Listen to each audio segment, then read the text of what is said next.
नमस्कार दोस्तों, UPPCS prelims crash course में मैं प्रशांत आप सबका स्वागत करता हूं। इस क्रैश कोर्स का ये 46वां लेक्चर है और मॉडर्न हिस्ट्री का ये मेरा छठा लेक्चर है, जिसमें मैं आपसे डिस्कस करूंगा ब्रिटिश भारत में हुए प्रमुख विद्रोहों के बारे में। तो 1857 की क्रांति को हमने बड़े विस्तार से पढ़ा हुआ है। तो 1857 में तो महाक्रांति हुई थी, बहुत बड़े स्तर पर विरोध हुआ था। लेकिन जो छोटे छोटे विद्रोह भारत के विभिन्न हिस्सों में 1857 से पूर्व और 1857 के पश्चात हुए, उनसे एग्जाम में बहुत सारे प्रश्न पूछे जाते रहे पिछले वर्षों में।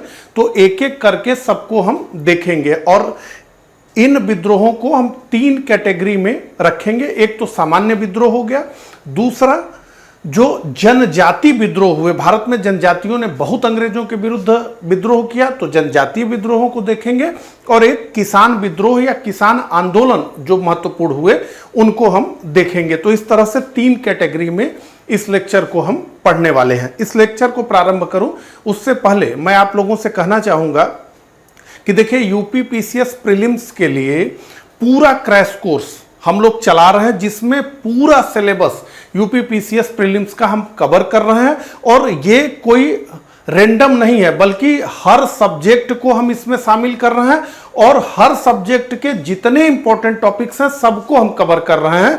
लेकिन उसके बाद स्थिति यह है कि आप लोगों के तरफ से हमें उस तरह की प्रतिक्रिया नहीं मिल पा रही है, बहुत कम व्यूवरशिप हो गई है। 1000 लोग भी इसको देखना नहीं चाहते हैं, तो ऐसे कैसे काम चलेगा बताइए। आप लोगों की हमेशा डिमांड रहती है कि फ्री लेक्चर्स आएँ, रेगुलर रहे सारी चीज़ें। तो फ्री लेक्चर्स भी है, रेगुलर भी है, सब जो है शेड्यूल के अनुसार ही चल रहा है, लेकिन आप लोग देखते नहीं। अब नहीं देखेंगे तो क्या होता है, मनोबल टीचर का डाउन होने लगता है। तो आप कहते हैं कि बीच में आपने छोड़ दिया, आपने पूरा नहीं किया, ठीक है। तो इसलिए कम से कम जो है आपकी जिम्मेदारी है कि अधिक से अधिक देखिए, और ये कोई फालतू टाइम वेस्ट करने वाली चीज़ नहीं है। मेरी क्लास में तो आप देखते हैं मैं 1 मिनट भी इधर उधर आपको भटकने नहीं देता हूँ, विषय पर ही रखता हूँ और अपने तरफ से जितना हो सकता है ठीक प्रकार से सारी बातें समझाने का प्रयास करता हूँ। तो इसलिए आप जो है रेगुलर देखते रहिए, ठीक है। तो सारी जिम्मेदारी टीचर्स की नहीं है, बहुत सारी जिम्मेदारी आपकी भी है, ठीक है। तो ठीक प्रकार से देखिए। इस चैनल को अभी सब्सक्राइब नहीं किए हैं तो सब्सक्राइब करिए, और साथ ही साथ वीडियो अच्छा लगे तो लाइक करिए। कुछ कहना चाहते हैं तो आप कमेंट बॉक्स में जो है कमेंट करें। ये सारी चीज़ें करिए, थोड़ा इंगेजमेंट बना रहे हमारा आपका जो है।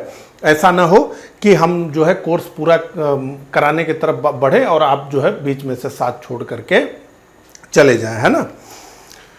हाँ, एक है ना सर, ये क्या है कि चंद ही कदमों पे थक के बैठ गए, तुम्हें तो साथ मेरा उम्र भर निभाना था, ठीक है। तो उम्र भर का मतलब जब तक परीक्षा ना हो जाए। तो ब्रिटिश भारत में प्रमुख विद्रोह, ये हमारा छठा लेक्चर है मॉडर्न हिस्ट्री का। इसको जो है हम समझेंगे। जैसा कि मैंने आपको बताया कि ब्रिटिश भारत में जो विद्रोह हुए उन्हें हमने एक सामान्य कैटेगरी में, एक जो है जनजातीय विद्रोह, और एक जो है किसान विद्रोह के कैटेगरी में रखा हुआ है। 3 वर्ग में इसको हमने बांटा हुआ है। अब जनजातीय विद्रोहों से, किसान विद्रोह या आंदोलन से, ठीक है, बहुत सारे प्रश्न आते हैं, इसलिए ठीक प्रकार से हमें एक एक पॉइंट को जो है रिवाइज करना है। अब ये जो लेक्चर है इसमें फैक्ट्स ही फैक्ट्स हैं, तो इसमें बहुत कुछ समझने समझाने वाला नहीं है, इसलिए बोरिंग भी थोड़ा होगा। अन्य लेक्चर्स की तरह नहीं होगा कि बहुत सारी चीज़ें समझाना है, ठीक है। तो चलिए, उसको जो है आपको झेलना पड़ेगा, ठीक है। परीक्षा में प्रश्न कैसे आते हैं ये सब हम देखते हुए चलेंगे, ठीक है। तो अब आप यहां देख रहे हैं सन्यासी विद्रोह, ठीक है। तो सन्यासी विद्रोह को हम मानते हैं कि ब्रिटिश भारत में, ब्रिटिशों के प्रति भारत में जो प्रारंभिक विद्रोह हुए उनमें सब सन्यासी विद्रोह को हम सबसे प्रारंभिक मानते हैं। 1763 से लेके 1800 ईस्वी के बीच इसके कालखंड को हम मापते हैं। हालांकि अलग अलग किताबों में अलग अलग कालखंड आपको देखने को मिलेगा। जो भी विद्रोह हुए हैं उसमें से कुछ ही ऐसे हैं जिनका कि एग्जैक्ट टाइमिंग है शुरू होने का, समाप्त होने का। नहीं तो बहुत सारे विद्रोह ऐसे हुए हैं कि वो अलग अलग समय पर जो है प्रारंभ हुए और उसके बाद उन्हें दबाया गया, वो फिर उठ खड़े हुए। तो इसलिए टाइम लाइन में ये दिक्कत आती है, और जहां पर थोड़ा भी विवाद होगा डेट में, उस से रिलेटेड तारीख आपसे नहीं पूछी जाएगी, ये ध्यान में रखिएगा, ठीक है। तो बहुत सारे कारण जो है इस विद्रोह के बताए जाते हैं, लेकिन जो सर्वमान्य कारण है वो ये है कि तीर्थ यात्रा पर कर लगा दिया गया, ठीक है। इस विद्रोह का तात्कालिक कारण था कि तीर्थ यात्रा पर कर लगा दिया गया। ये भी कहते हैं कि हम जानते हैं कि प्लासी के युद्ध के बाद बंगाल पर अप्रत्यक्ष रूप से अंग्रेजों का अधिकार हो गया, वो अपनी मनमानी करने लगे, बंगाल के नवाब से वो अपनी हर बात मनवाने लगे, बहुत भीषण अकाल बंगाल में पड़ा, बड़ी दरिद्रता चारों तरफ फैल गई, इन सब कारणों के लेकर के, लेकिन जो मूल कारण था कि तीर्थ यात्रा पर कर लगाया गया। अब आपसे ये पूछा जाएगा कि सन्यासी विद्रोह जिन सन्यासियों ने किया वो किस संप्रदाय से जुड़े हुए थे, तो वो जो है गिरी संप्रदाय से जुड़े हुए थे, ठीक है। भारत में बहुत सारे संप्रदाय हैं, तो उसी में से गिरी संप्रदाय से ये संबंधित थे। अब देखिए, सन्यासी विद्रोह से जो प्रीवियस ईयर में सबसे अधिक प्रश्न पूछा गया है वो है कि बंकिम चंद्र चटर्जी द्वारा रचित आनंद मठ पुस्तक का कथनांक किस विद्रोह पर आधारित है। तो आनंद मठ का कथनांक जो है वो सन्यासी विद्रोह पर ही आधारित है, और इसी आनंद मठ पुस्तक में एक गीत है जो कि हमारा राष्ट्रीय गीत बना, वंदे मातरम, ठीक है। तो बंकिम चंद्र चटर्जी द्वारा लिखित पुस्तक आनंद मठ की विषय वस्तु इसी सन्यासी विद्रोह पर आधारित है। ये बहुत बार प्रश्न पूछा गया, और यह भी पूछा जाएगा आपसे कि प्रारंभ में, मैंने आपको बताया कि बहुत अलग अलग तारीख है, तो प्रारंभ में इस विद्रोह को दबाने का श्रेय जाता है वारेन हेस्टिंग्स को, ठीक है। तो यह तथ्य हुआ सन्यासी विद्रोह से जुड़ा हुआ। अब बात करेंगे फकीर विद्रोह, ठीक है। जिस प्रकार से सन्यासी हम कहते हैं, साधु कहते हैं, महात्मा कहते हैं हिंदुओं में, उसी तरह से मुसलमानों में फकीर विद्रोह, और यह फकीर विद्रोह धार्मिक विद्रोह था और मुसलमान फकीरों द्वारा किया गया। 1776 से 77 के बीच में 1 वर्ष इसकी अवधि रही, और इस विद्रोह का प्रमुख नेता था मजमून शाह और चिराग अली। आपसे पूछा जाएगा कि फकीर विद्रोह का नेता कौन था, तो आप कहेंगे मजमून शाह और चिराग अली। ये भी पूछा जाएगा कि कहाँ इसका प्रभाव था, तो बंगाल में इसका प्रभाव था। तो हम प्रारंभिक जितने विद्रोह देखेंगे वो हमें बंगाल में देखने को मिलेंगे, क्योंकि बंगाल में सबसे पहले अंग्रेजों का शासन स्थापित हुआ, और फिर धीरे धीरे वो बढ़ता हुआ पूरे भारत तक फैल गया, लेकिन पहले प्रारंभ बंगाल से हुआ। अब ये पागलपंथी विद्रोह है, ये 1813 से लेके 1831 के बीच हुआ, और ये अर्ध धार्मिक संप्रदाय था, तो थोड़ा राजनीतिक भी था, थोड़ा धार्मिक भी था, ठीक है।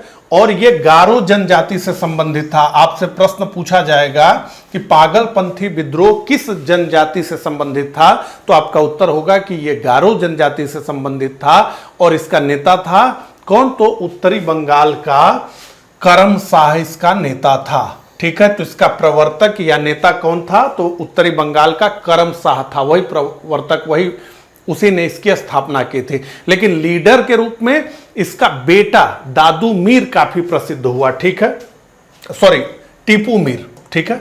करम शाह के पुत्र टीपू मीर ने किसानों के हित में जमींदारों के विरुद्ध 1813 में विद्रोह किया, और 1825 में ये इतना शक्तिशाली हो गया टीपू मीर कि 1825 में इसने शेरपुर पर अधिकार कर लिया, और वहां का ये राजा बन बैठा। इसने प्रशासनिक व्यवस्थाएं अपने अनुरूप बना ली, लेकिन 1831 तक इस विद्रोह को जो है दबा दिया गया। तो ये था पागलपंथी विद्रोह, ये भी बंगाल में हुआ। इसके बाद फराजी या फरेजी विद्रोह 1838 से 1857 तक, इस विद्रोह का प्रभाव क्षेत्र भी बंगाल था। और ये फराजी कौन थे, तो ये फराजी थे हाजी शरीयतुल्लाह द्वारा चलाए गए संप्रदाय के अनुयायी। तो फराजी आंदोलन या को किसने खड़ा किया, तो हाजी शरीयतुल्लाह। फराजी कौन थे, तो हाजी शरीयतुल्लाह के अनुयायी थे। इस तरह से आपसे प्रश्न पूछा जाएगा। और इस विद्रोह का नेता जो था, ये शरीयतुल्लाह का पुत्र, जो हमने बोल दिया दादू मीर, टीपू मीर को, तो मोहम्मद मोहसिन, जिसका शार्ट नाम था दादू मीर, वो जो है इसका नेता था। तो इसके पिता ने बनाया, लेकिन ख्याति दादू मीर ने प्राप्त की। और इनका लक्ष्य था कि जमींदारों के शोषण का विरोध करना, और बंगाल से ब्रिटिश सत्ता को उखाड़ फेंक कर, बंगाल में ही क्यों बल्कि आगे जाकर के पंजाब में भी मुस्लिम सत्ता की स्थापना हमें करनी है। ठीक है। दादू मीर ने जमींदारों के विरुद्ध किसानों को संगठित किया और एक कर बंदी आंदोलन चलाया कि हम कर नहीं देंगे। अब दादू मीर का क्या मानना था? दादू मीर का कहना था कि सारी भूमि अल्लाह की है, तो अल्लाह की भूमि पर कोई गैर अल्लाह को मानने वाला व्यक्ति यानी जो मुसलमान नहीं है वो कैसे टैक्स ले सकता है? तो करबंदी आंदोलन चलाया। ठीक है, दादू मीर ने। तो ये विद्रोह 1857 तक रुक रुक के चलता रहा और बाद में जो है ये बहाबी आंदोलन में सम्मिलित हो गया। ठीक है, अब बहाबी आंदोलन को ही हम समझने जा रहे हैं। ठीक है, ये सबसे सशक्त आंदोलन था जो भारत में चला, वहाबी आंदोलन 1830 और 1860 के बीच, और ये पूर्णतया सांप्रदायिक आंदोलन था जो कि भारत को दार उल इस्लाम में बदलना चाहता था। भारत को कहा गया कि ये दार उल हर्ब है, यानी काफिरों का देश है। काफिर कौन है?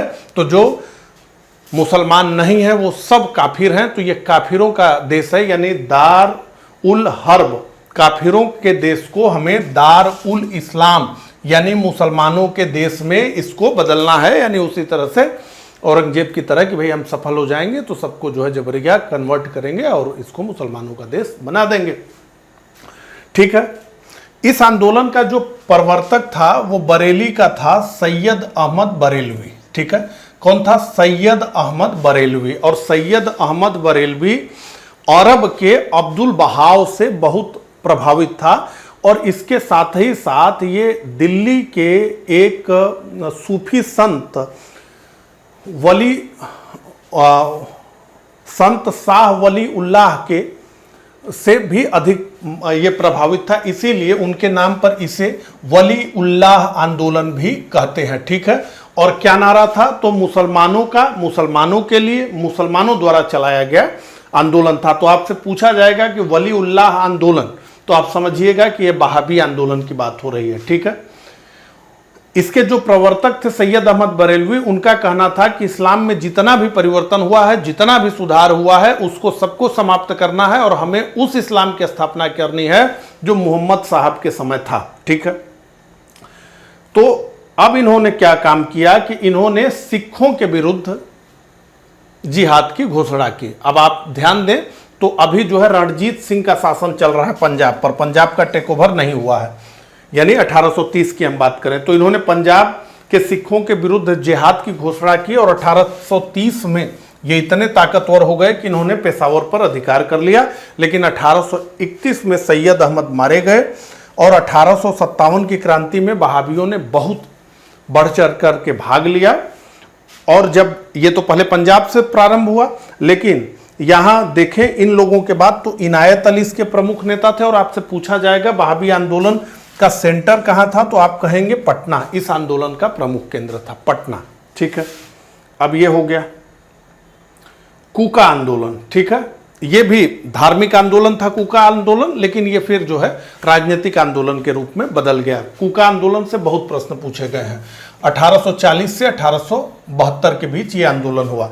तो ये पहले धार्मिक आंदोलन था और इसका उद्देश्य क्या था कि सिख धर्म में प्रचलित बुराई व अंधविश्वासों को दूर करना। लेकिन इसी बीच में क्या हुआ, 1840 के बाद हम देखें तो 2 आंग्ल सिख युद्ध हुए और उसके बाद जो है पंजाब का विलय कर लिया गया ब्रिटिश राज में।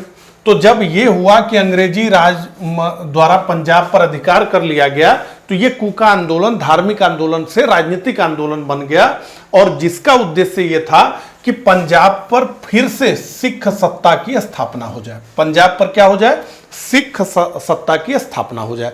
तो कूका आंदोलन के जो प्रवर्तक थे, जो संस्थापक थे, उनका नाम था भगत जवाहर मल। ठीक है, भगत जवाहर मल। तो कूका आंदोलन के कौन प्रवर्तक थे? तो भगत जवाहर मल। इनको कहा जाता था सियान साहिब, सियान साहिब इनको सब लोग पुकारते थे। ठीक है,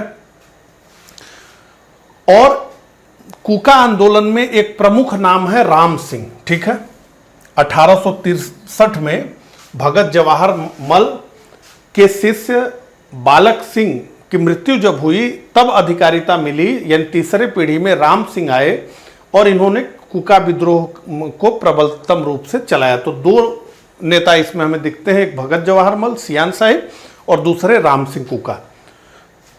तो राम सिंह के नेतृत्व में कुकाओं ने पहला विद्रोह 1869 में फिरोजपुर में किया, लेकिन 1872 में राम सिंह को पकड़ लिया गया और उन्हें रंगून निर्वासित कर दिया गया, ठीक उसी तरह से जैसे कि बहादुर शाह जफर को रंगून निर्वासित किया गया था और 1885 में इनकी मृत्यु हो गई। एक प्रश्न और है कि इन्हीं बाबा राम सिंह कुका ने नामधारी आंदोलन चलाया था। तो नामधारी आंदोलन किसने चलाया था? तो राम सिंह कुका ने चलाया था। और इसमें क्या था नामधारी आंदोलन में? तो ये कहा गया कि मद्यपान का निषेध करना है, गौमांस नहीं खाना है, निषेध करना है, वृक्ष की पूजा करनी है और महिलाओं की समानता पर बल दिया गया। ठीक है, तो ये है आंदोलन, कुका आंदोलन। अब अहोम विद्रोह की बात करें, 1828 से 1833 के बीच हुआ।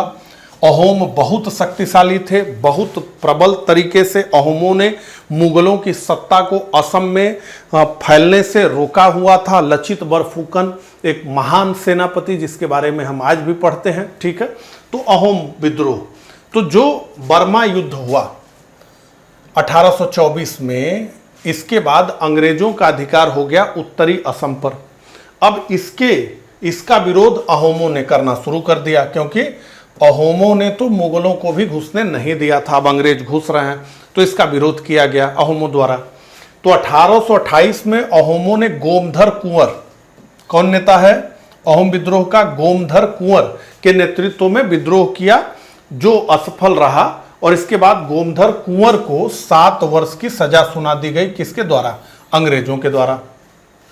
अब 2 साल बाद 1830 में अहोमों ने कुमार रूपचंद्र के नेतृत्व में दूसरे विद्रोह की योजना बनाई, और किंतु विद्रोह के पूर्व ही अंग्रेजों द्वारा 1833 में उत्तरी असम के प्रदेश महाराजा पुरंदर सिंह, अब देखिए यहां पे समझौता हुआ, 1833 में उत्तरी असम के प्रदेश महाराजा पुरंदर सिंह को दे दिया गया, जिसके बाद अहोम विद्रोह समाप्त हो गया। ठीक है, एक प्रकार से संधि हो गई अंग्रेजों के साथ। अब गडकरी विद्रोह 1844। अब यहां पर देखिए, यहां पर मैं फिर से बता दूं कि डेट्स वगैरह आपको दिमाग में रखना है, लेकिन जिस विद्रोह का डेट बहुत क्लियर है उसी से आपसे प्रश्न पूछा जाएगा, तारीख से रिलेटेड। ठीक, तो गडकरी विद्रोह 1844 में हुआ। तो कहां हुआ? महाराष्ट्र के कोल्हापुर में हुआ। अब ये गडकरी कौन थे? तो ये गडकरी मराठा जो किले थे उसकी व्यवस्था को देखते थे, तो किले के अंदर की सारी व्यवस्थाओं को की देखभाल ये मराठा गडकरी ही करते थे। अब जैसे ही हम देखें तो पेशवाई का समापन हुआ 3rd एंग्लो मराठा वार के बाद, तो धीरे धीरे इनको रोजगार का इनके ऊपर संकट खड़ा हो गया। ठीक है, उन्हीं सबको लेकर यह विद्रोह हुआ। विद्रोह के नेता कौन थे? तो दाजी कृष्ण पंडित ने इस विद्रोह का नेतृत्व किया। अब बात करेंगे हम पाइक विद्रोह की। ठीक है, पाइक विद्रोह 1817 से 1825 के दौरान हुआ, और ये उड़ीसा की जनजाति थी पाइक द्वारा किया गया, जिसका प्रारंभ उड़ीसा के खुर्दा जिले से हुआ। क्या था इसमें?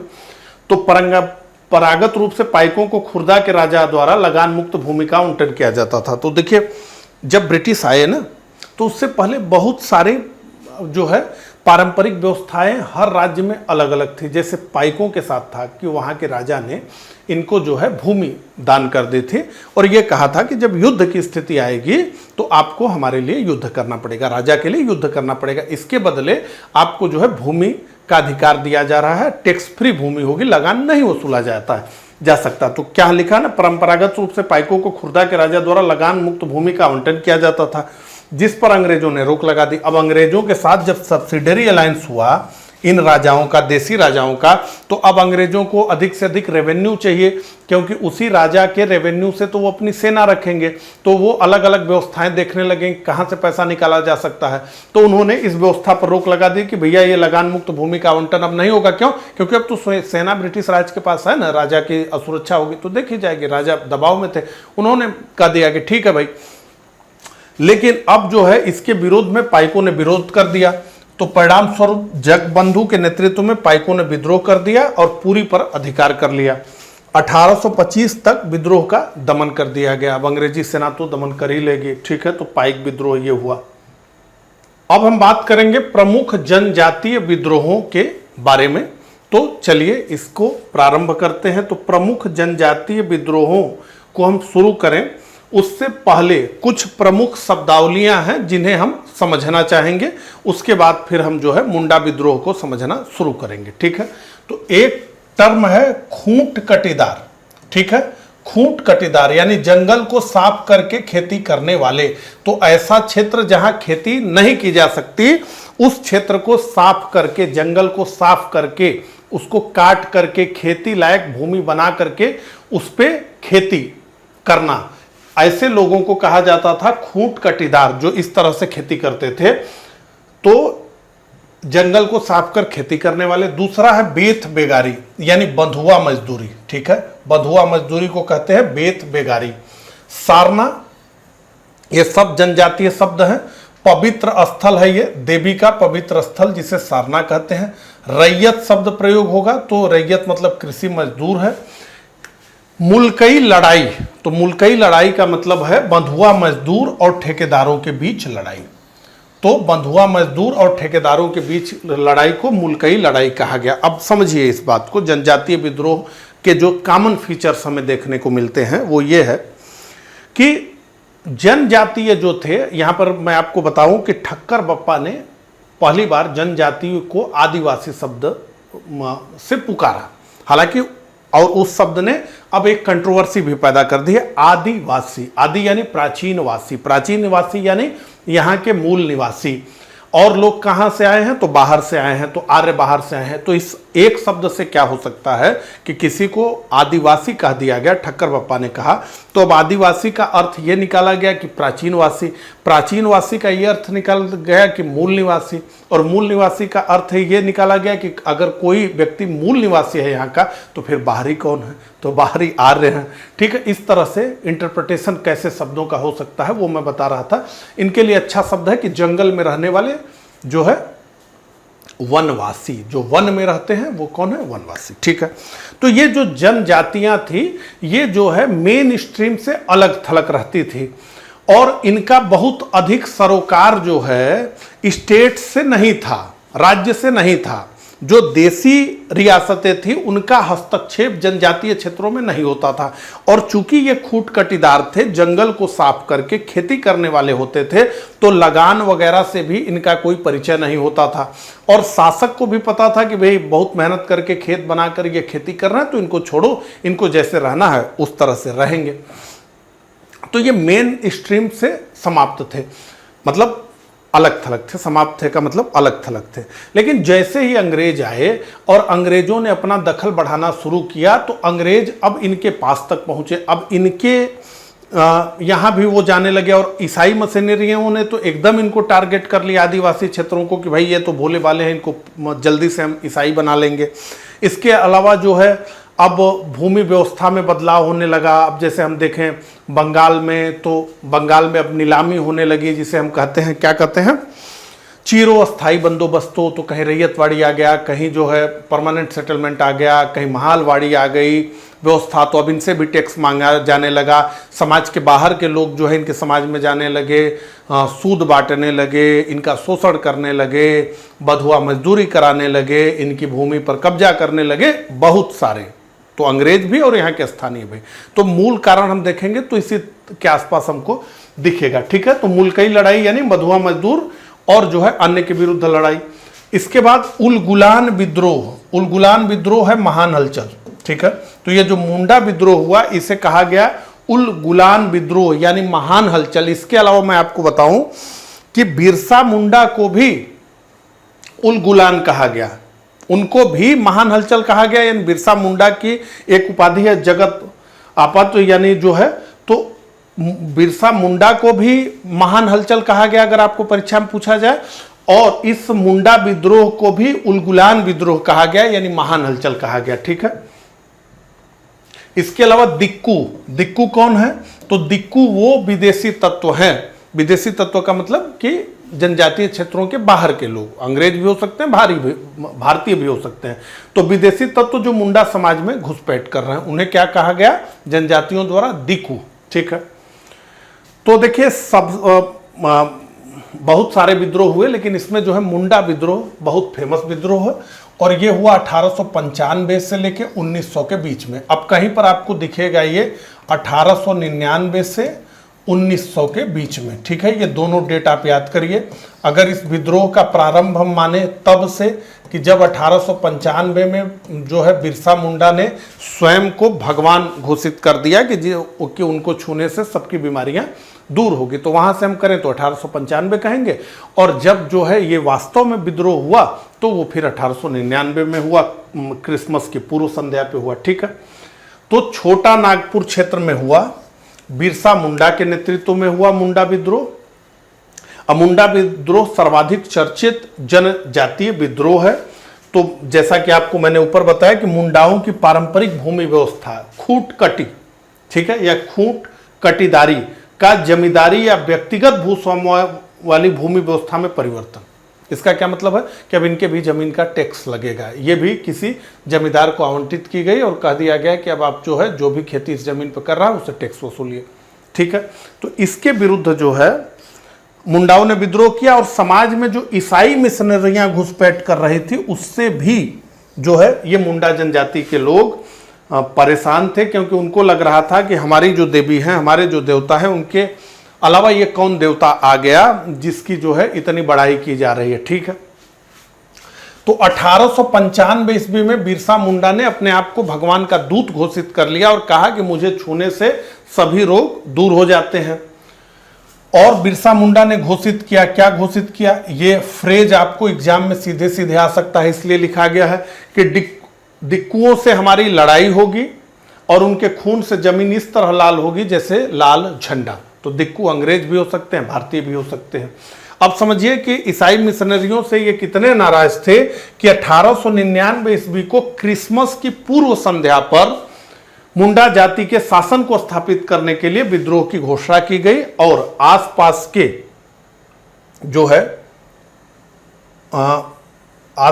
जो है जो जनजातीय जनसंख्या थी, जिनमें की महिलाएं भी शामिल थी, सबने जो है तीर कमान लेकर के मोर्चा संभाल लिया।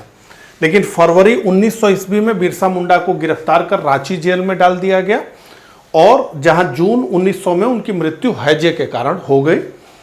और बिरसा मुंडा से जुड़ा हुआ इनको धरती आबा यानी जगत पिता के नाम से भी जाना जाता है। एक तो उलगुलान और दूसरा जो है धरती आबा यानी जगत पिता के नाम से जाना जाता है। ठीक है, संथाल विद्रोह, तो देखिए संथाल विद्रोह 1857 की क्रांति से 2 वर्ष पूर्व प्रारंभ हुआ और 1 वर्ष पहले ये समाप्त हो गया। इस तरह से प्रश्न पूछे जाते रहे परीक्षा में, इसलिए मैंने 1857 की क्रांति का एंगल आपको बताया।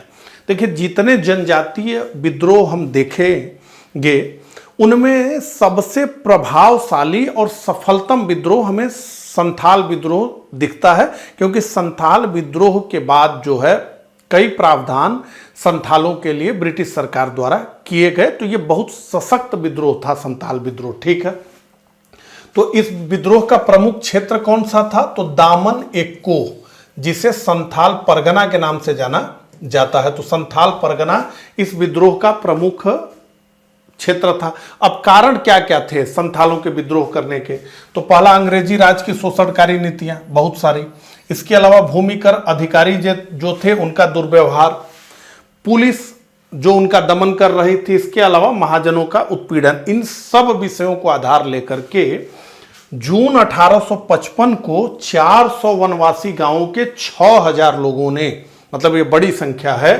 भगनी डीह में सभा किया और जिसमें सिद्धू व कानू के नेतृत्व में, अब ये 4 भाई थे, सिद्धू, कानू, भैरव, चांद, इन चारों भाई को लीडरशिप में माना जाता है, लेकिन मुख्य 2 हैं, सिद्धू और कान्हू। इनके नेतृत्व में दिक्कुओं को भगाने और विदेशी राज को समाप्त करने का निर्णय लिया गया। अब सोचिए ये भोले भाले जो है जनजातियों ने ये निर्णय लिया कि भाई ब्रिटिश राज को हम उखाड़ फेंकेंगे। ठीक है, तो इसके बाद ये हुआ कि संथालों ने महाजनों और जमींदारों के विरुद्ध हमला बोला और उनका घर जला डाला, साथ ही डाकघर, रेलवे स्टेशन और पुलिस स्टेशन पर भी इन्होंने धावा बोल दिया। 1855 ईस्वी में सिद्धू और 1856 में कान्हू को पकड़ा गया और ब्रिटिश सरकार द्वारा इनको मार दिया गया। लेकिन अब इसके बाद बहुत सारे प्रावधान किए गए संथालों के लिए। ठीक है, जैसा कि मैंने आपको बताया कि ये बड़ा प्रभावशाली विद्रोह रहा। ठीक है, जिसने कि ब्रिटिश सरकार को संथालों के हितों के प्रति सोचने के लिए मजबूर किया। ठीक है, तो आपसे पूछा जाएगा संथाल विद्रोह कब हुआ, कहां पर संथाल विद्रोह हुआ, संथाल विद्रोह के नेता कौन से थे। ठीक है, और संथाल विद्रोह के बाद ब्रिटिशों ने संथालों के लिए क्या किया। तो सबसे पहला तो यह किया गया कि पृथक संथाल परगना जिला की स्थापना की गई और संथाल परगना काश्तकारी अधिनियम का निर्माण किया गया। इस अधिनियम के माध्यम से यह किया गया कि संथाल की जो भूमि है, जो भूमि संथालों की है, वो किसी गैर संथाल को नहीं आवंटित की जा सकती है। जैसे अभी एससी के लिए उत्तर प्रदेश में यह प्रावधान है कि एससी की जमीन किसी एससी द्वारा खरीदी जा रही है तो सब चीजें बहुत आसान हैं, लेकिन अगर एससी की जमीन किसी अन्य वर्ग के द्वारा, ओबीसी के द्वारा, जनरल के द्वारा खरीदी जा रही है तो उसके लिए डीएम से परमिशन लेना होता है। वो इसलिए कि ये माना जाता है कि ये भोले भाले लोग हैं और इनका शोषण किया जा सकता है, तो इसलिए ये अधिकारिता दी गई है। तो उसी तरीके से ये हो गया कि जो बाहर से लोग आ रहे हैं और बड़ी बड़ी भूमि खरीद रहे हैं संथालों से, कहते हैं कि शराब पिला करके ले लिया, कोई लोभ लालच देकर, या 2-2, 5-5 रुपए, मान लीजिए उस जमाने के हिसाब से नहीं कर रहा हूँ, उस जमाने के हिसाब से 1-2 रुपया जो है उसको देकर खिला पिला कर धीरे धीरे उसकी ज़मीन ले ली। तो इसके लिए हुआ कि संथाल का किसी गैर संथाल को भूमि अंतरण करना गैर कानूनी बना दिया गया। तो जो भूमि संथाल की है वो उसी के पास रहेगी, कोई उसको ले नहीं सकता। अब रामोसी विद्रोह हुआ 1822, 25, 26, 1839, 41 में। कहाँ हुआ? रामोसी विद्रोह हुआ पश्चिमी घाट यानी महाराष्ट्र में रहने वाली एक आदिम जनजाति थी। कौन? रामोसी जनजाति। और रामोसी भी ब्रिटिश राज से परेशान थे, जिस प्रकार से जो है छत्तीसगढ़ के आदिवासी, झारखंड के आदिवासी परेशान थे, उसी तरह से। तो इसके नेता थे चित्तर सिंह। 1822 ईस्वी में चित्तर सिंह के नेतृत्व में रामोसियों ने विद्रोह किया और सतारा के आसपास का क्षेत्र लूट लिया। अब सतारा कौन? तो छत्रपति शिवाजी महाराज का सतारा। इसके बाद 1825-26 में उमा जी के नेतृत्व में रामोसियों ने विद्रोह किया। तो एक तो चित्तर सिंह हो गए, दूसरा नाम आपको याद करने के लिए उमा सिंह। और सितंबर 1839 में क्या हुआ कि सतारा के जो राजा थे प्रताप सिंह, जिन्होंने सहायक संधि स्वीकार की थी या सहायक संधि के ऊपर लादी गई थी, इनको अयोग्य करार दे दिया ब्रिटिश सरकार ने और इनके जगह पर इनके भाई को गद्दी पर बिठा दिया। इसको लेकर के भी विद्रोह हुआ। बाद में तो सतारा का विलय ही कर लिया गया ब्रिटिश राज में, हम जानते हैं। इसके बाद नरसिंह दत्तात्रेय पेतकर ने बहुत से सैनिकों को एकत्र करके बादामी के दुर्ग को जीत लिया और वहां सतारा के राज्य का ध्वज फैला दिया। इस विद्रोह को भी दबा दिया गया। तो इसमें दो नाम, चित्तर सिंह और जो है उमा जी, रामोसी विद्रोह और इसकी टाइमलाइन, ये इतना आपको याद रखना है। इसके बाद कोल विद्रोह। कोल विद्रोह से भी बहुत प्रश्न पूछे जाते हैं। तो कोल विद्रोह हुआ 1831 और 32 में। किसके नेतृत्व में हुआ? तो बुद्धो भगत और गंगा नारायण। ठीक है, इस विद्रोह का क्षेत्र क्या था? तो ये भी छोटा नागपुर क्षेत्र था। तो 1831 ईस्वी में बुद्धो भगत के नेतृत्व में कोलों ने भीषण विद्रोह किया, जिसमें बुद्धो भगत समेत हजारों कोल मारे गए। जब बुद्धो भगत मारे गए तो 1832 ईस्वी में इस विद्रोह का नेतृत्व गंगा नारायण ने किया और 1848 तक हम ये मानते हैं कि रुक रुक करके ये विद्रोह चलता रहा, लेकिन 1831-32 जो है ये मुख्य टाइमलाइन है। अब बात करें खासी विद्रोह। ठीक है, खासी विद्रोह से बहुत सारा प्रश्न पूछा गया 1828, 1833। तो कौन है खासी? तो पहले ये समझ लीजिए। तो बंगाल के पूर्व में जयंतिया और गारो पहाड़ियों यानी मेघालय के बीच खासी लोग निवास करते थे। 1824 ईस्वी में ब्रह्मपुत्र नदी घाटी क्षेत्र पर अंग्रेजों का अधिकार स्थापित हो गया। अंग्रेजों ने इस क्षेत्र को सिलहट से जोड़ने के लिए सड़क निर्माण का कार्य प्रारंभ कर दिया। सिलहट से चूना लाना था इनको। तो खासी मुखिया तीरथ सिंह द्वारा इसका विरोध किया गया। तो 1833 ईस्वी में इस विद्रोह को दबा दिया गया और तीरथ सिंह के अतिरिक्त इस विद्रोह के बारमानिक और मुकुंद सिंह प्रमुख नेता थे। इनका नाम आपको याद रखना है। अब ये सब एकदम फैक्चुअल है। ठीक है, सीधे सीधे केवल पढ़ना। तो खोंड और सवार विद्रोह। ठीक है, तो देखिए उड़ीसा के खोडमाल क्षेत्र के आदिवासियों को खोंड कहा गया और परलिया खेमदी के आदिवासियों को सवार कहा गया। ये इनका परिचय हो गया। अब आपसे प्रश्न पूछा जाएगा कि कौन सी जनजाति नर बलि देती थी, जिसको मोरिया कहा जाता था। ठीक है, मोरिया। और ये जो है खोंडों में प्रचलित थी, इससे प्रश्न पूछा गया। ठीक है, तो ब्रिटिश सरकार द्वारा नए कर लगाए जाने व जमीन जब्त किए जाने का भय, समाज में डिक्कुओं का प्रवेश, और सबसे प्रमुख था कि खोड़ों में प्रचलित थी नर बलि प्रथा यानी मोरिया। इस पर प्रतिबंध लगाने के कारण यह विद्रोह उठ खड़ा हुआ और प्रारंभ इसका 1846 ईस्वी में किया गया चक्र बिश्नोई द्वारा, जो 1855 में लापता हो गए। 1856 ईस्वी में राधा कृष्ण दंड सेना के नेतृत्व में सवार विद्रोह हुआ। खोंड की बात कर ली, अब सवार की कर रहे हैं। और 1857 ईस्वी में दंड सेना को फांसी पर लटका दिया गया, जिसके बाद ये विद्रोह समाप्त हो गया। तो ये रहा खोंड और सवार विद्रोह। अब देखिए जो प्रमुख किसान विद्रोह हुए उनको जो है हम देखेंगे। तो एक सामान्य विद्रोह हमने देख लिया, एक जो है जनजातीय विद्रोह हमने देख लिया। अब किसान विद्रोह की बात हम करेंगे। तो चलिए प्रारंभ करते हैं।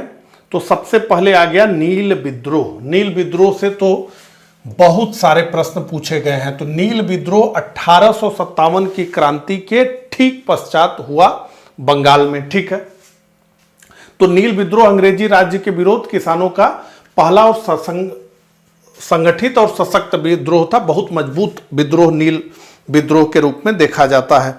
तो देखिए बंगाल में क्या हुआ कि बड़े पैमाने पर नील की खेती की जाने लगी और ये नील की खेती कर रहे थे यूरोपीय बगान मालिक। तो बड़े बड़े जमीनों के भूखंड खरीदकर उस पर नील की खेती करने का काम कर रहे थे यूरोपीय यहाँ आकर के। तो उन्हें कहा जाता है गोरे नीलहे, यानी नील की खेती करने वाला गोरा, गोरा नीलहे, वो गोरे नील के बगान के मालिक। ठीक है, उनके विरुद्ध ये जो है विद्रोह हुआ और ये बंगाल के नदिया जिले के गोविंदपुर गांव से प्रारंभ हुआ। तो इसमें यह था कि बंगाल के वे किसान जो चाहते हैं कि हम अपने खेत में चावल की खेती करेंगे, उन्हें यूरोपीय जो नीलहे थे, नील उत्पादक, वो कहते थे जबरन कि नहीं तुम नील की खेती करो, तुमको चावल की खेती नहीं करना है बल्कि किसकी खेती करनी है, तो नील की खेती करो। जबरदस्ती उनके साथ की जाती थी और कहते हैं कि नील की खेती करना उन किसानों के लिए लाभकारी नहीं था। चावल की खेती करते तो कम से कम खाने को तो मिलता, लाभ होता या ना होता, लेकिन पेट तो भरता, लेकिन इस नील से कौन सा पेट भरेगा। तो जबरदस्ती उनसे कहा जाता था कि नहीं तुमको नील की खेती करना है। तो अब इस विद्रोह का प्रारंभ कैसे हुआ, तो सितंबर 1859 में एक नील उत्पादक के यानी एक गोरे नीलहे के दो जो कर्मचारी थे जिनका नाम था दिगंबर विश्वास और विष्णु विश्वास के नेतृत्व में बंगाल के नदिया जिले के गोविंदपुर गांव से यह प्रारंभ हुआ। तो कहां से प्रारंभ हुआ, बंगाल के नदिया जिला गोविंदपुर गांव से। कौन लीडरशिप कर रहा था, तो दिगंबर विश्वास कर रहे थे, विष्णु विश्वास कर रहे थे और बड़ा सशक्त ये विद्रोह हुआ। 1860 ईस्वी के प्रारंभ तक ये आंदोलन बंगाल के सभी नील उत्पादक जिलों में फैल गया। जहां जहां नील का उत्पादन किया जा रहा था वहां वहां तक ये फैल गया। अब का जो है इस नील आंदोलन का बुद्धिजीवी वर्ग ने बहुत समर्थन किया और जो है पेपर, पत्रिकाओं, किताबों, उपन्यासों में इसका खूब बढ़ चढ़ के उल्लेख किया गया, जिससे प्रश्न भी पूछा जाता है। तो इसमें हम देखें तो एक तो नाम है हिंदू पैट्रियट के हरिश्चंद्र मुखर्जी, इनका सबसे प्रमुख नाम है। इसके अलावा एक जो प्रश्न बहुत बार पूछा जाता है दीन बंधु मित्र के नाटक, जिसका नाम ही है नील दर्पण। नील दर्पण में यूरोपीय नील बगान के मालिकों का के खुले अत्याचार का चित्रण किया गया है। तो आपसे पूछा जाएगा नील दर्पण या जो है नील दर्पण के लेखक कौन है, नील दर्पण का कथनाक आधारित है, ये सारी चीजें प्रश्न आपसे पूछा जाएगा। तो जैसा कि मैंने कहा यह सफलतम था। तो 1860 में ब्रिटिश सरकार द्वारा सीटोन कार की अध्यक्षता में 4 सदस्यीय आयोग का गठन किया गया, जिसकी रिपोर्ट में यूरोपीय बगान मालिकों द्वारा किया जा रहा शोषण स्पष्ट हो गया। तो अब क्या हुआ, तो 1860 में एक सरकारी आदेश के द्वारा किसानों से जबरन नील की खेती कराने पर रोक लगा दी गई और एकजुट किसानों के आगे अंततः यूरोपीय नीलों ने घुटने टेक दिए और 1860 ईस्वी के अंत तक बंगाल में नील की खेती बंद हो गई। अब तो एक का ये रहा। इसके अलावा ये था कि धीरे धीरे नील की खेती करना अलाभकारी हो गया। भारत की स्थिति ये हो गई थी उस समय तक कि 90% नील भारत से ही जा रही थी पूरे यूरोप में, लेकिन जर्मनी में धीरे धीरे कृत्रिम रंगों का प्रयोग प्रारंभ हुआ, जिसे डाई कहते थे। तो अब जब कृत्रिम रंग आ गए, आर्टिफिशियल कलर आ गया, तो इस नील की खेती अलाभकारी होने लगी। ये भी कारण था, इस वजह से ये अब समाप्त हो गई। तो ये विद्रोह भारतीय किसानों का पहला सफल विद्रोह था। ठीक है, ये ध्यान रखिए। अब इसके आगे बढ़ते हैं। पाबना विद्रोह, ये हुआ 1873 से लेकर 76 तक। डेट्स आपको याद रखना है, क्योंकि डेट्स एक तरफ जो है विद्रोह, दूसरी तरफ जो है डेट्स। ठीक है, इस तरह से वर्ष दे देगा और कहेगा आपको कि मैच कराइए, तो ये मुश्किल हो जाएगा। थोड़ा डेट्स आपको याद करना है, किसान आंदोलन में तो बिल्कुल करना है। ठीक है, तो बंगाल के, ये भी बंगाल में हुआ, बंगाल के पाबना जिला में हुआ। ये विद्रोह जमींदारों की शोषणकारी नीतियों और लगान की बढ़ी हुई दर के विरुद्ध हुआ। 1873 में पाबना जिले के यूसुफ शाही परगने में एक किसान संघ का गठन किया गया। बंकिम चंद्र चटर्जी, आरसी दत्त आदि बंगाल के बुद्धिजीवियों ने आंदोलनकारियों का भरपूर समर्थन किया। सुरेंद्र नाथ बनर्जी, आनंद मोहन बोस और द्वारकानाथ गांगुली ने इंडियन एसोसिएशन के मंच से आंदोलनकारियों के मांगों का समर्थन किया। अब इन सब लाइन का लिखने का क्या मतलब है कि आपसे पूछा जा सकता है कि इंडिया एसोसिएशन के मंच से किस आंदोलन का समर्थन किया गया। ठीक है, इस आंदोलन के प्रमुख नेता कौन थे? तो ईशान चंद्र राय, केशव चंद्र राय और शंभुनाथ पाल थे। और 1885 ईस्वी में पारित बंगाल काश्तकारी कानून द्वारा किसानों के हितों का संरक्षण किया गया। यह है पाबना विद्रोह। अब आगे बढ़िए। दक्कन विद्रोह 1874 और 1875 ईस्वी के बीच हुआ। ये जो है महाराष्ट्र के पुणे और अहमदनगर जिले में हुआ। इस विद्रोह का प्रमुख कारण क्या था? तो रैयतवाड़ी व्यवस्था के तहत हम जानते हैं कि 3 तरह की भू राजस्व व्यवस्था में महाराष्ट्र के क्षेत्र में जो व्यवस्था चल रही थी उसे रैयतवाड़ी कहा गया। तो रैयतवाड़ी व्यवस्था के तहत ब्रिटिश सरकार द्वारा किसानों पर आरोपित अत्यधिक लगान की दर और मारवाड़ी व गुजराती साहूकारों द्वारा किसानों को अत्यधिक ऊंची ब्याज दर पर ऋण देना, जिसको ना चुका पाने की अवस्था में किसानों की भूमि और अन्य संपत्ति पर महाजनों सूदखोरों का अधिकार हो जाना, ये सारे कारण रहे। ठीक है, तो इन सब से त्रस्त होकर महाजनों सूदखोरों से त्रस्त किसानों ने 1874 में यह कहा कि इनका हमें सामाजिक बहिष्कार करना है, इनसे हमें कोई मेलजोल नहीं करना है, इनसे पैसा भी लेने नहीं जाना है। ठीक है, और 1875 ईस्वी तक स्थिति विस्फोटक हो गई। अब किसानों ने महाजनों सूदघरों के घरों दुकानों पर हमला करके इकरारनामे, यानी जिस पर लिखा होता था सारी शर्तें, और जो है आदेश की अदालत, ये सब जला दिया।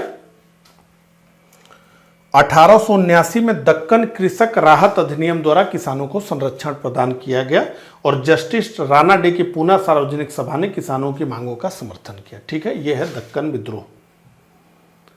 अब जो है अगला मोपला विद्रोह। मोपला विद्रोह हुआ केरल में। ठीक है, और ये मोपला विद्रोह जो है इसको हम 1921 से जोड़ करके देखते हैं, जिस समय जो है मुदलियार के नेतृत्व में मोपला विद्रोह हुआ। लेकिन मोपला विद्रोह जो है कि टाइमलाइन बहुत बड़ी है। और ये मोपला कौन है? तो ये मोपला है अरबी और मलयाली मुसलमान थे। ठीक है, तो ये अरबी और मलयाली मुसलमान थे और वहां पर केरल में नंबूदरी पाद करके एक जो है हिंदू जाति है जिसके पास सर्वाधिक जमीनें थी।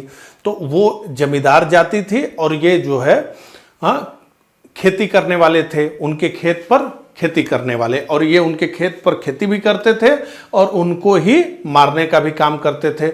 तो मोपला विद्रोह जो है, और खास करके जो 1921 में हुआ खिलाफत नेता मुदलियार के नेतृत्व में, ये असल में एक सांप्रदायिक जो है विद्रोह था और जिसमें जघन्य अपराध किए गए। इन मोपलाओं के द्वारा जो है हिंदू मंदिरों को तोड़ा गया, मतलब गजब। जैसे हम पाठ्यक्रम में जो पढ़ते हैं मोपला विद्रोह, वो बिल्कुल अलग है, और अलग से अगर हम मोपला विद्रोह को पढ़ते हैं तो दोनों में बहुत अंतर है। ठीक, तो आइए फैक्ट्स देख लें। तो इस क्षेत्र में महाजन और जमींदार हिंदू थे, जबकि किसान मोपला मुस्लिम थे। 1836 से 1854 के बीच इस क्षेत्र में कुल 22 विद्रोह हुए, जिसमें जमींदारों की संपत्ति को लूटा गया और हिंदू मंदिरों को नष्ट किया गया। ठीक है, 1921 में जब हिंदू मुस्लिम एकता का नेतृत्व महात्मा गांधी कर रहे थे तो उस समय खिलाफत के नेता मुदलियार ने अंग्रेजों और जमींदारों के विरुद्ध मोपला विद्रोह किया, पुनः भड़क गया। खिलाफत और असहयोग आंदोलन के प्रमुख नेता शौकत अली, गांधी जी और मौलाना आजाद ने मोपला विद्रोह का समर्थन किया। ठीक है, इस विद्रोह को क्या मान्यता दी गई? इस विद्रोह को अंग्रेज विरोधी, जमींदार विरोधी और हिंदू विरोधी विद्रोह की संज्ञा दी जाती है। यही है मोपला विद्रोह।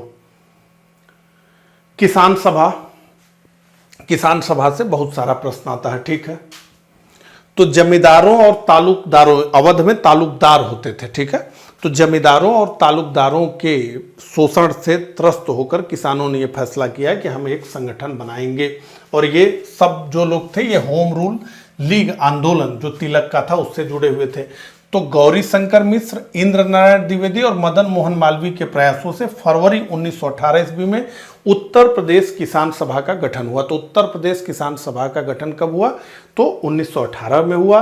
किसके द्वारा हुआ? गौरी शंकर मिश्र, इंद्र नारायण द्विवेदी, मदन मोहन मालवीय। ठीक है, जल्द ही इस किसान सभा के प्रमुख नेता के रूप में बाबा रामचंद्र का उदय हुआ। बाबा रामचंद्र यहाँ के नहीं थे, महाराष्ट्र के थे बाबा रामचंद्र, और जो है गेरुआ कपड़ा ही पहनते थे। इन्होंने बड़ा नाम कमाया। ठीक है, तो बाबा रामचंद्र के प्रयास से अक्टूबर 1920 ईस्वी में उत्तर प्रदेश के प्रतापगढ़ में अवध किसान सभा, ठीक है, अब उत्तर प्रदेश किसान सभा और अवध किसान सभा ये दो हो गया, का गठन किया गया। और इस आंदोलन का मुख्य केंद्र था प्रतापगढ़ का रूर गांव। ठीक है, प्रतापगढ़ का रूर गांव। 1920 ईस्वी में किसान आंदोलन ने खुद को असहयोग आंदोलन से जोड़ लिया। सभी ने असहयोग आंदोलन से खुद को जोड़ लिया। गांधी ने कहा ना कि हम स्वराज लेकर ही रहेंगे। तो 6 जनवरी 1921 को जमींदारों के शोषण, महाजनों की अत्यधिक मुनाफाखोरी तथा अनाज और कपड़े के मूल्य वृद्धि के विरोध में फुर्सतगंज बाजार में आंदोलन किया गया अवध किसान सभा के द्वारा।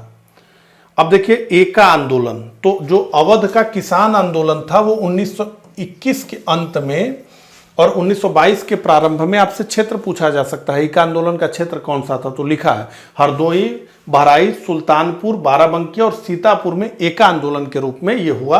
और इस आंदोलन के प्रमुख नेता थे मदारी पासी, यानी ये पिछड़ी जनजाति के द्वारा किया गया आंदोलन था, इसलिए भी बहुत महत्वपूर्ण है और इसलिए भी इससे प्रश्न पूछा जाता है। तो इस आंदोलन के प्रमुख नेता थे मदारी पासी और सहरेब। ठीक है, और इस आंदोलन का प्रमुख कारण था अत्यधिक लगान, गैर कानूनी रूप से खेत छीनना आदि। तो ये एका आंदोलन को आपको याद रखना, कब हुआ एका आंदोलन, इसके अलावा इसके प्रमुख नेता कौन थे ये आपको याद रखना, क्योंकि एका आंदोलन से बहुत प्रश्न प्रीवियस ईयर में पूछे गए हैं। अब आइए अखिल भारतीय किसान सभा, इससे भी प्रश्न पूछा जाता है।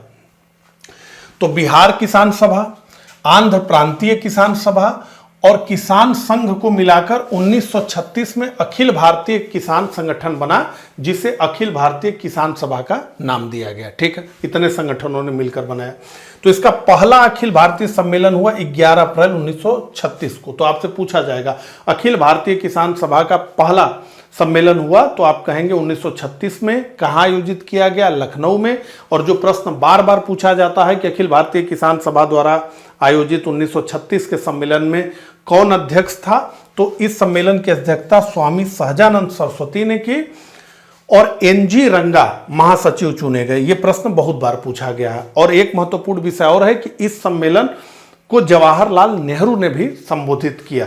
तो इस सम्मेलन में 1 सितंबर 1936 को किसान दिवस के रूप में मनाने का निर्णय भी लिया गया।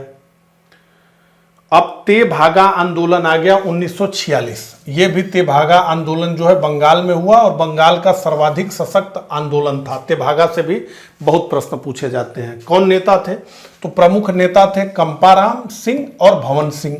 तो इसमें जो है आंदोलन का विषय क्या था? तो यहाँ पर जो जिसके पास खेत होता था वो खेत अपना बटाई पर देता था। उसको कहते थे कि बटाई पर हमने अपना खेत दे दिया। बटाई पर देने का मतलब कि खेत किसी और का है, कोई और उसमें अपना बीज डालेगा, उसकी जुताई करेगा, उसकी कटाई करेगा और जो फसल होगी वो आधा उसको दे देगा जो खेत का मालिक है और आधा अपने पास रख लेगा। लेकिन धीरे धीरे ये समझ में आया जो बटाई पर खेती करते थे उनको कि भाई हम सारा मेहनत करते हैं, हम ही जो है बीज भी लगाते हैं, हम ही काटते भी हैं, सब करते हैं, तो हमको 2 भाग चाहिए। तो इसी को कहा गया कि अब फसल आधा आधा न होकर के 3 भाग उसका हिस्सा होगा और 1 भाग जो है जिसका खेत है उसको दे दिया जाएगा और 2 भाग जो उस खेत पर खेती कर रहा है उसको मिलेगा। तो इसे कहा ते भागा चाहिए, यानी 3 भाग चाहिए। ठीक है, तो लिखा 2/3 हिस्सा खुद अपने पास रखने और केवल 1/3 हिस्सा जमींदारों को देने की घोषणा की।